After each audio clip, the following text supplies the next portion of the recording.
fé como grão de mostarda. O reino de Deus ele é como uma semente de mostarda, ele é semelhante a isso. Ela pode ser minúscula, ela pode ser bem pequena, mas ela cresce rápido e se torna grande. E para que ela se torne maior das hortaliças, onde as aves vêm para poder fazer ninho ali, ela precisa estar num ambiente escuro antes debaixo da terra, para depois brotar, romper a terra ali, já a resiliência, né, de romper a terra e crescer. E ela também depende do ambiente ali, recebendo né, ali ventos, passando por chuva, sol. Ou seja, esse é o ambiente que ela está. Mas às vezes a planta pode adoecer dependendo do ambiente que ela está. Pode ser talvez um grão de mostarda no vaso de casa, ou seja, um ambiente familiar. O grão de mostarda numa grande horta. Quem é que cuida da lavoura ou só da planta? Quem é o jardineiro? E o acesso à umidade ou solo errado podem trazer podridão.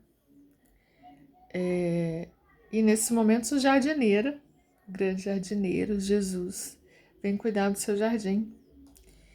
E ele precisa fazer uma poda. No caso da mostarda, quando ela passa por isso, ela precisa ter as raízes cortadas. Então é melhor ter menos raízes, que é a boca da planta, do que ter muitas, mas parte delas está podre. A raiz ela é a boca da planta. Então, para que ela seja recuperada, às vezes, dependendo do estado que ela se encontra, talvez seja através da semente que tem uma vida completamente restaurada, outra vida completamente restaurada. Ou seja, uma outra geração, a filhinha, né, dessa planta maior, dessa planta original, dessa família original. É um processo que pode e é doloroso. Imagina ter raízes cortadas,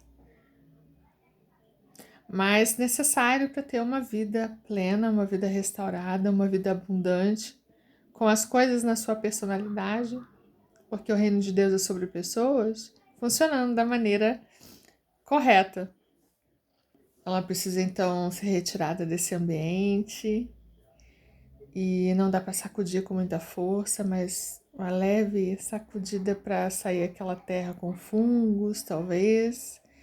Então, identificar as raízes boas das ruins e podres e vir com uma tesoura de unha esterilizada para cortar ali e deixar somente as boas, que são capazes de pegar os nutrientes e receber o alimento bom. Jesus, para grande audiência, ele explicava apenas por parábolas, porque é até onde ia a compreensão das pessoas, mas ele incluía dessa maneira, então. E mais profundamente, ele explicava e ensinava para os discípulos, que é para aqueles que tinham tomado a decisão de seguir Jesus. Mas ele não deixava de falar para as multidões, até permitia as pessoas irem quando elas falavam que o discurso dele era duro demais e deixá-las se entregar às próprias paixões, por exemplo, permitir isso. Como a gente vê a parábola do filho pródigo que volta, né, com tantos carrapichos, mas esperado, aguardado, muito esperado pelo pai, de braços abertos, disposto a fazer uma festa. E ainda tratar o irmão que ficou, assim, olha, você é tão importante como tudo que eu tenho aqui é seu também, né? Você poderia ter matado o boi quando quisesse, não está isso escrito na Bíblia, mas subentendendo, né? Que ele também era importante.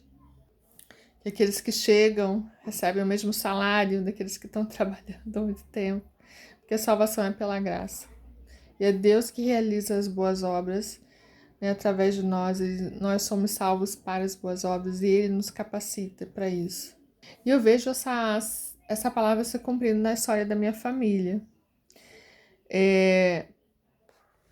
Por exemplo, meu avô materno era um homem de fases feitas, ele era meio cabeça dura.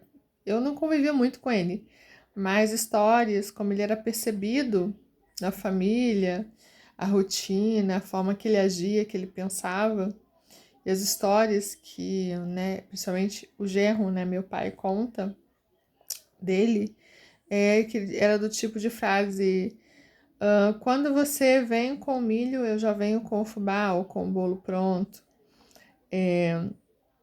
Mas ele levou uma vida toda afastada da presença de Deus. Ele era um católico não praticante, meio esotérico, supersticioso, e caminhava pelas sombras. Então a personalidade era cheia de sombras. Não sei se ele era bucho, mas agia como chegando a, né, visitar cemitérios, praticar o ocultismo, servindo a deuses ou deusas ou deusa da noite. Não sei o nome das entidades que ele servia, não sei os detalhes. Então, preso a superstições, a infidelidade, inclusive conjugal. Então, do outro lado, a minha avó materna, uma mulher, né, cristã, metodista, que ele se apaixonou. Quando ela se apaixonou e decidiu se casar, ela servia no coral da igreja e se casou em julgo desigual. Talvez ela não soubesse, não tinha ideia das demandas do casamento, as demandas, né, que o casamento dela teria. Talvez ela nem tivesse decidido casar. Mas a mulher não casar naquela época já era muito mais difícil, principalmente do ponto de vista econômico, né, né, como ela era vista, né. Hoje, a mulher permanecer solteira não tem tanto problema quanto antes, né, e é algo bíblico, né. Pedro fala, né, conversando com Jesus a respeito do divórcio, Deus falar que é para a vida toda, que Deus uniu a vida toda, e adultério deveria ser só em caso de infidelidade, de adultério. E Pedro responde falando: nossa, mas aí é melhor não casar? Aí Jesus responde para ele falando: não, você disse bem, né, mas nem todo mundo pode receber essa palavra, que é melhor não casar. Mas fato é que a minha avó casou em julgo desigual. Então, pensamentos, ideias diferentes, estilos de vida, jeitos de pensar diferentes. Mas então era um casamento que, segundo a palavra vivia, diz em servidão. E eles consentiam em permanecer casado com ela. Não sei se ela sabia de todas essas histórias, se ela acreditava nessas histórias. Fato é que minha mãe conta que ele saía para jogar sinuca, né, sozinho, para se divertir. Esse tipo de hábito que ele tinha para as baladas, para as práticas ocultas, segundo meu pai conta. E ela suportou todas essas coisas. Ela não tinha, nas circunstâncias, motivos para ver alegria, para ver felicidade, mas ela tinha Cristo, né, a fé em Cristo, e ela não parou de clamar a Jesus. Ela teve filhos e uma família de muitos filhos. Ela viu a sogra se converter. Ela faleceu. A minha mãe apenas namorava com meu pai, não chegou a ver a minha mãe se casar. Mas o fato é que ela não viu muitos dos netos se converterem, e era a influência dessa mulher, né? Ela não parou de clamar, né? De clamar a Jesus na família, pelos familiares, e os frutos, a sogra ela viu se converter. E minha avó partiu sem ver, então, o marido entregar a vida a Jesus, que foi pouco antes de morrer, no leito de hospital. Ela não viu a filha se casar com um pastor metodista e se tornar uma espécie de pastora leiga, né? Ajudando ali, auxiliando também, né, o marido na boa obra. E ele já, né? Ela foi encontrada, né, já servindo na igreja. E essa semente ela pode ter plantado com lágrimas, mas não ter visto as promessas se cumprir, mas realmente Deus santificou, né, a descendência dela. Algumas filhas tomaram decisão de seguir a Cristo, até se casaram com pastor, neta, né, com alguém que veio a ser pastor, e outras tomaram a decisão de entregar a vida a Jesus. Então ela não viu isso se cumprindo, inclusive eu, né, assim como outras netas, já nasceram numa família precisando, né, com a demanda de ter uma armadura de a armadura de Deus de diamante, pressão, né? Que meu avô ele viveu uma vida afastado da presença de Deus. Então, e já com esse propósito da gente ser primícias dos salvos que haveriam, que iam de vir, né, de crer em Jesus, de aceitar Jesus, e tem esse perfil também. Então, mas ela teve a promessa de uma linhagem salva e consagrada a Deus. E aí o meu avô, no leito do hospital, antes do último suspiro, foi entregue palavra para o meu tio, que é pastor, o genro também, né? Que ele passaria por uma dificuldade, ter recebido uma promessa, não sei se as entidades vieram cobrar a conta, né? Pedir a alma dele, né? Que ele estava perto de morrer, ele passou uma pressão também, acho que deve ter recebido uma armadura de diamante também antes de morrer. Se é pressão que vem essa armadura, então deve ter vindo. Mas o fato é que essa pressão o fez aclamar a Jesus intensamente. Ele entregou a vida dele. A palavra de Deus fala que aquele que clamar, ele será. Aclamar a Deus, confessar o nome dele, será salvo. Então, no leito do hospital, antes de morrer, o meu avô materno, ele fez o maior pacto da vida dele, maior que qualquer outro pacto que ele possa ter feito em cemitérios, na noite. Ele entregou a vida dele a Jesus. E se alguma entidade veio cobrar alguma conta, pedir a alma dele, por conta das noites que ele andou, das deusas ou deuses da noite que ele serviu, as superstições, as práticas que ele fez, ele encontrou um recibo. Mas essa entidade encontrou o recibo. Foi pago com o sangue de Cristo na cruz.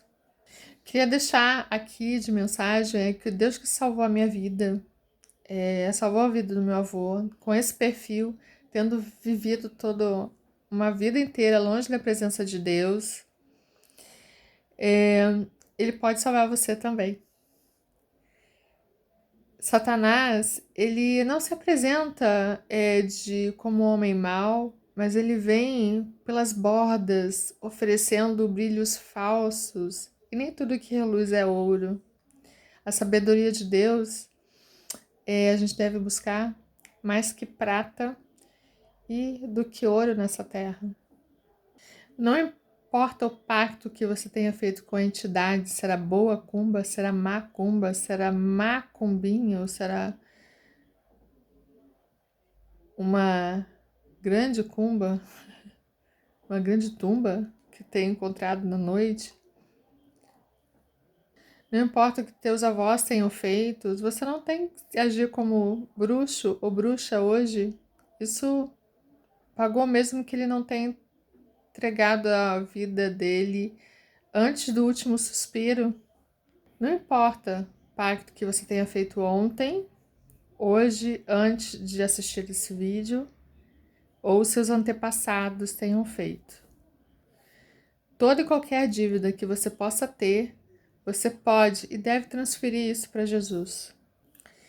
Uma vez feito isso, saiba que o que pertence a Deus, o maligno não toca. Essas entidades, seja pacto com pessoas, seja o que for, né? Deus colocando como maior dos seus amores, ele pagou essa dívida, ele pagou, essas pessoas vão encontrar o recibo pago. Deus pagou a conta. E Deus, saiba que Deus também tem um chamado para sua vida. Não sei como vai ser a forma, né? Mas eu sei que você tem um chamado, Deus tem um plano para sua vida. E pode ser até como artista. Você não tem que dar a glória para o diabo, você tem que dar a glória para Deus. O Bono Vox é um exemplo de um cristão que usa o talento que ele tem, a vocação dele, o trabalho dele, para transformar vidas, e ele faz isso pela fé.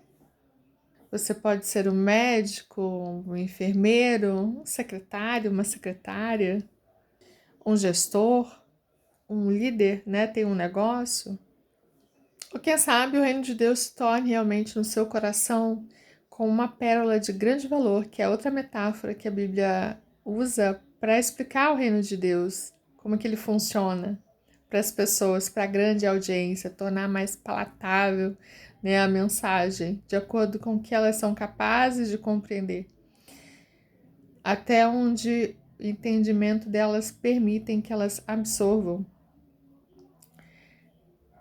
E a pérola, essa metáfora fala que a pessoa, o comerciante, lhe dá tudo, vende tudo para ter essa pérola. Talvez você queira ter um encontro tão real, tão impactante com Jesus, que você entregue toda a sua vida de tal maneira que queira servir ao reino em tempo integral, se tornar um pastor em tempo integral ou parcial também, ser um bivocacionado, ou, né, integralmente só aquele chamado, né, só essa vocação, perdão,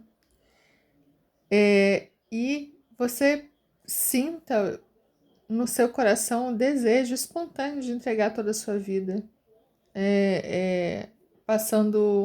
vivendo o seu chamado, principalmente a sua vocação dessa maneira, como pastor, como pastora,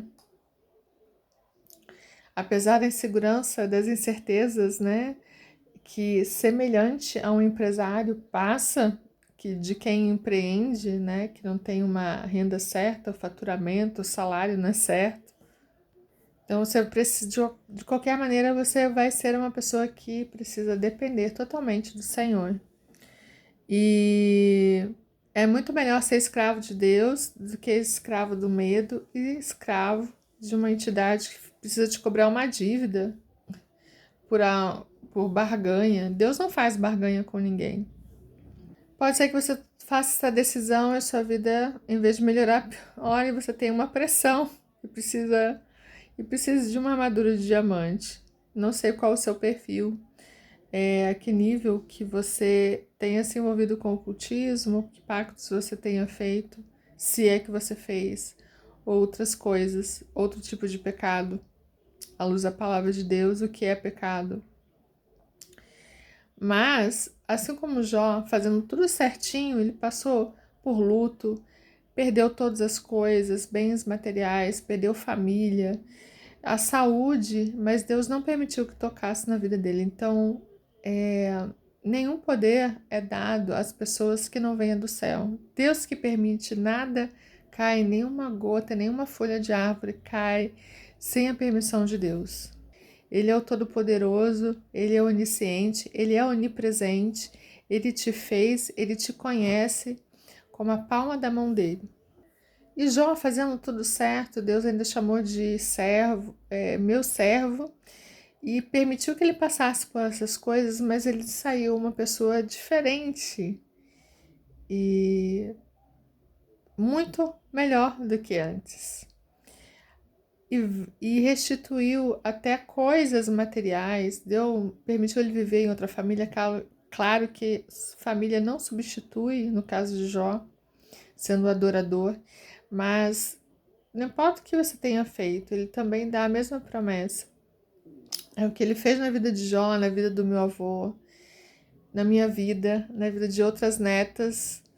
Ninguém está servindo, né, agindo como bruxa, não querendo ferir, né, a opção, a decisão pessoal de cada um, cuidar da própria vida. Deus que pode, é o justo juiz, ele que dá a vida e a pessoa administra como acha que convém lidar e administrar e desenvolver a espiritualidade dela. A gente vive em uma democracia, não é uma teocracia, tampouco uma ateocracia. E as pessoas têm a liberdade de tomar as decisões, mas eu te garanto, se essa palavra entrou no seu coração e você quer fazer um pacto com Jesus, tá cansado do que o mundo te oferece, dessa vida de barganha, que pelo menos pelo que eu contei, que me contaram, que é um negócio que pesa, que é para descer, que tem que deixar incorporar, que tem que, enfim.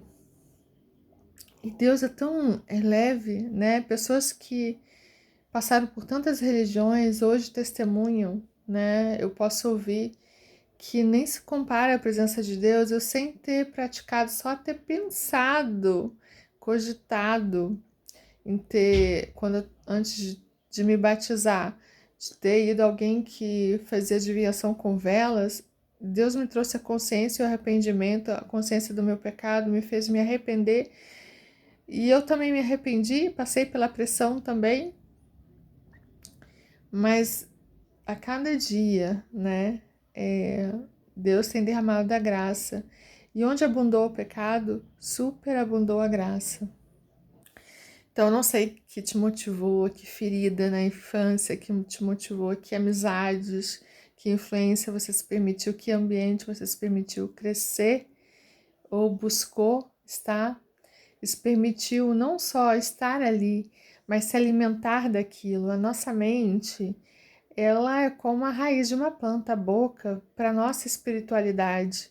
E o cérebro tem a estrutura ali, e os pensamentos é a luz, assim como uma lâmpada tem a estrutura ali, os fios, a luz emitida por aquela estrutura que é o cérebro, são os nossos pensamentos. E o cérebro, ele não suporta pensamentos ruins por muito tempo. Deus quer limpar dessas sombras, Ele não quer que você viva na sombra.